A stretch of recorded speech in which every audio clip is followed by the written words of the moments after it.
Now we're going to look at the key HR tasks section of the planner. I'm hoping this will be really helpful for you. And I'd recommend when you're going to get started with your planner that this is the page to really get started with. So on here, you'll see that there's a list of all the important things that you as an HR professional or your entire HR team are going to probably need to tackle throughout the year. And in case I've missed any tasks off for you, there is a little tab at the bottom that says blank for your own use, so you can add that in. If you're very eagle-eyed and you used the planner last year, you'll see there's a new thing on here. So at the very top, there is something that says book your holidays. Now that might not feel like an important HR task, but I think that's an important well-being task. This is a tip that I picked up from one of my coaching clients who was in a very senior role. It was a really busy role. And he said to me one way that he managed to stay on top of everything and be on top of his game was the fact that he always, at the beginning of the year, planned out his holidays throughout the year. So it meant that he knew that there were always times that he had scheduled where he could rest and recuperate and just have a break from work. I know how easy it is to just carry on working all the time, so I thought that was such a great tip. And also, if you are an HR leader and you have a whole team reporting into you, or just one or two people reporting into you, then I'd love to encourage you to, when you see that tab there saying book your holidays, think about encouraging your whole team to book their holidays as well. So on this section, you have got all your key HR tasks. The other ones are much more HR-y. Instead of just holidays, they're things like when have you got to do your benefits scheme promotion and review? Have you got to schedule in wellbeing activities for the year? Remember your pay gap reporting responsibilities if you have them. When are you going to be doing your HR budget setting and review?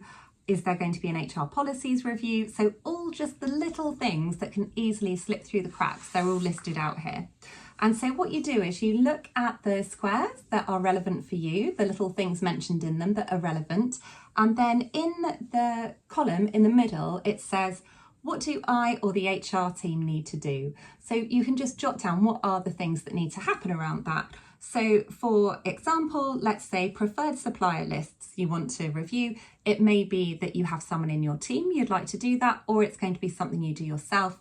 Then in that middle section, you're either going to put down ask X person from the team to crack on with this, make sure I catch up with her about it.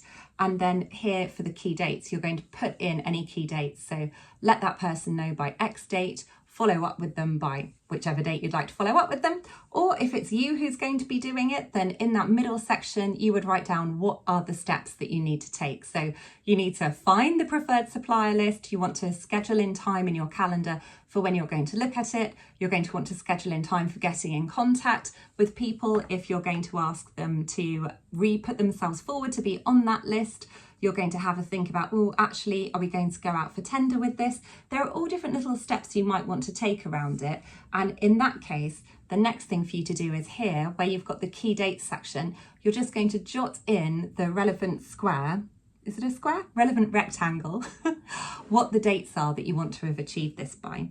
So for a different example, wellbeing activities. Let's say you know you want to run one major wellbeing initiative every quarter. Then you're going to put down some detail in this column. What is that going to look like? What are the steps you need to take around that?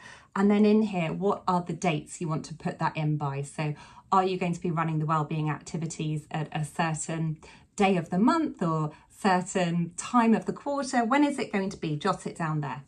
And if any of these things you don't need to do, then you can just put a little cross through them so you know that you've considered them.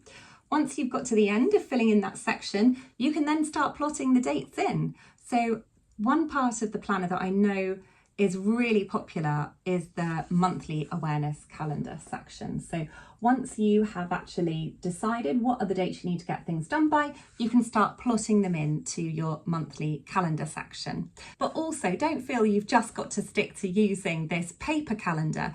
Pop the dates into Outlook as well. So although I use my planner all the time, I do use my Outlook calendar all the time as well. So I don't just have everything on paper. I personally love using my planner for generating lots of ideas, for staying on track with stuff, but for actual granular tasks or meetings that I know I need to have, I make sure that I put them in my Outlook calendar as well.